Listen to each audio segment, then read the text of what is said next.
ਕੀ ਫਰਮਾ ਰਹੇ ਜੇ? ਮੈਂ ਕਿਹਾ ਗੱਡੀ ਵਾਲੇ ਨੂੰ ਹੁਣ ਮੈਂ ਫੋਨ ਕੀਤਾ ਨਾ, ਅੱਛਾ ਉਹ ਕਹਿ ਰਿਹਾ ਜੀ ਮੈਂ ਆ ਗਿਆ ਸ਼ਮ ਮੋੜ। ਅੱਛਾ।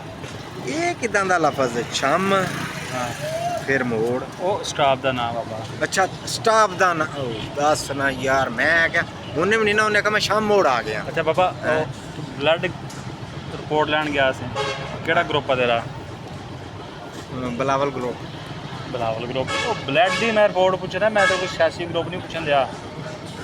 ਤੋ ਯਾਰ ਬੀ ਪੋਜ਼ਿਟਿਵ ਆ ਤੇ ਬੀ ਨਾਲ ਬਲਾਵਲ ਹੀ ਬਣਦਾ, ਤੇ ਹਾਂ। ਬਲਾਵਲ ਗਰੁੱਪ ਹੀ ਬਣ ਗਿਆ। ਹਾਂ ਯਾਨੀ ਕਿ ਬਲਾਵਲ ਭੁੱਟੋ ਹਾਂ। ਅੱਗੇ ਜ਼ੈਡ ਵੀ ਲੱਗਾ ਆ, ਚੈੱਕ ਕਰ। ਆ ਵੇਖੀ ਕਿੱਥੇ ਆ? ਪਤਾ ਓਏ ਬਾਬਾ ਬੀ ਪੋਜ਼ਿਟਿਵ ਲਿਖਿਆ ਨਾ, ਰਿਜ਼ਲਟ ਬੀ ਪੋਜ਼ਿਟਿਵ। ਜ਼ੈਡ ਅੱਗੇ ਲੱਗਾ ਕੋਈ ਨਹੀਂ, ਐਵੇਂ ਤੂੰ ਬਲਾਵਲ ਭੁੱਟੋ ਸਰਦਾਰੀ ਬਣਿਆ ਫਿਰਦਾ। ਯਾਰ ਬੀ ਨਾਲ ਬਲਾਵਲ ਹੀ ਬਣਦਾ। ਐਡਾ ਤੂੰ ਜਿਆਲਾ। ਹੁਣ ਇੱਥੇ ਨਾਰੇ ਨਾ ਲਾਉਣਾ ਕਿ ਜੀਏ ਭੁੱਟੋ, ਇਹ ਪੰਜਾਬ ਹੀ। ਪੰਜਾਬ ਬੰਦੇ ਖਾਂਦੀ ਹੈ। ਅਰੇ ਚੁੱਕ ਕੇ ਅੰਦਰ ਧਰ ਦੇਣਾ ਤੈਨੂੰ। ਅੰਦਰ ਆਹੋ, ਕਾਹਦੇ? ਰੋਟੀ ਫ੍ਰੀ, ਕੱਪੜਾ ਫ੍ਰੀ, ਸੌਣਾ ਫ੍ਰੀ, ਨਹਾਉਣਾ ਵੀ ਫਰੀ? ਨਹਾਉਣਾ ਵੀ ਫ੍ਰੀ। ਸਿਰਫ 5 ਛਿੱਤਰ ਡੇਲੀ ਦੇ।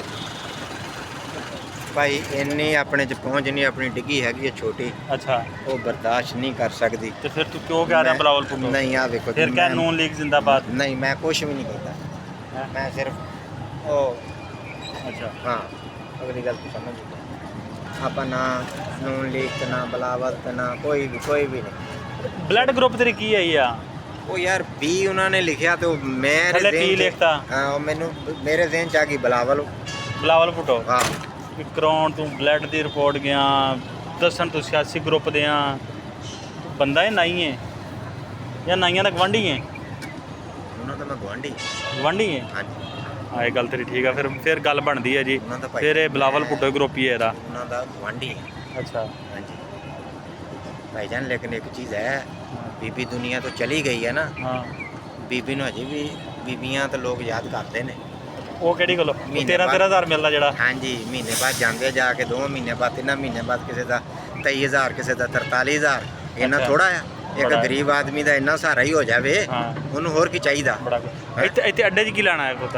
ਅੱਡੇ 'ਚ ਯਾਰ ਇੱਕ ਮੇਰਾ ਹੈਗਾ ਨਾ ਐਵੇਂ ਹੀ, ਉਹ ਨਕੰਮੋ ਤੇ ਚੰਦਰਾ ਦੋਸਤ ਚੌਧਰੀ, ਅੱਛਾ ਉਹਦੇ ਨਾਲ ਆਇਆ ਹੈ? ਉਹਦੇ ਨਾਲ ਆਇਆ। ਕਿਹੜੀ ਗੱਲੋਂ? ਜ਼ਲੀਲ ਕੌਣ? ਯਾਰ ਉਹਨੇ ਆਪ ਤਾਂ ਕੋਈ ਕੰਮ ਕਰਨਾ ਨਹੀਂ ਹਾਂ ਤੇ ਮੈਨੂੰ ਵੀ ਨਹੀਂ ਕਰਨ ਦੇਣਾ।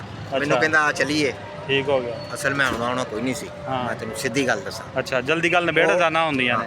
ਮੈਨੂੰ ਵੀ ਨਾ ਇੱਕ ਕੰਮ ਸੀਗਾ, ਮੈਂ ਉਹ ਗਰੁੱਪ ਚੈੱਕ ਕਰਾਉਣਾ ਸੀ ਨਾ। ਅੱਛਾ ਬਲਾਵਲ ਭੁੱਟੋ। ਉਹ ਯਾਰ ਬੀ ਪੋਜ਼ਿਟਿਵ। ਅੱਛਾ ਤੇ ਉਹਨੇ ਆਖਿਆ ਵੀ ਆ ਜਾ, ਨਾਲੇ ਆਪਾਂ ਉਸ ਗਰੁੱਪ ਚੈੱਕ ਕਰਾ ਲੈਨੇ ਆ ਤੇ ਨਾਲੇ ਪਰਿਓ ਫਿਰੀ ਤੁਰੀ ਆਵਾਂਗੇ। ਮੈਂ ਕਿਹਾ ਚਲੋ, ਇਸ ਵਜ੍ਹਾ ਤੋਂ ਮੈਨੂੰ ਆਉਣਾ ਪੈ ਗਿਆ। ਉਹਨੇ ਤੈਨੂੰ ਰੋਟੀ ਦਾ ਲਾਲਚ ਦਿੱਤਾ ਨਾ ਪੱਕ ਨਾਲ? ਨਹੀਂ ਰੋਟੀ ਯਾਰ ਨਾ, ਰੋਟੀ ਨਹੀਂ, ਇਹ ਸ਼ਾਮ ਨੂੰ ਹੋ ਸਕਦਾ। ਉਹਨੇ ਪੁੱਛਣਾ ਰੋਟੀ ਦਾ, ਮੈਂ ਕਹਿਣਾ ਨਹੀਂ। ਉਹਨੇ ਕਹਿਣਾ ਚਾਹ, ਮੈਂ ਕਹਿਣਾ ਗਰਮੀ ਆ। ਫਿਰ ਉਹਨੇ ਆਪੇ ਕਹਿਣਾ ਯਾਰ 10 ਮਿੰਟ ਸਬਰ ਕਰ, 2 ਸੋਡਾ ਬਣਾ ਲੈਂਦੇ, ਗਲਾਸ ਪੀ ਲੈ। ਭੁੱਲ ਜਾ, ਦੁੱਧ ਸੋਡਾ ਭੁੱਲ ਜਾ, ਭੁੱਲ ਜਾ। ਹੋ ਸਕਦਾ ਬਕਾਇਆ। ਅੱਛਾ ਮੁਕੱਦਰਾਂ 'ਚ ਹੋਇਆ ਤਾਂ ਮਿਲ ਜਾਏਗਾ, ਨਹੀਂ ਤਾਂ ਨਾ ਸਹੀ ਯਾਰ ਹੈ। ਚਲੋ ਠੀਕ ਹੋ ਗਿਆ।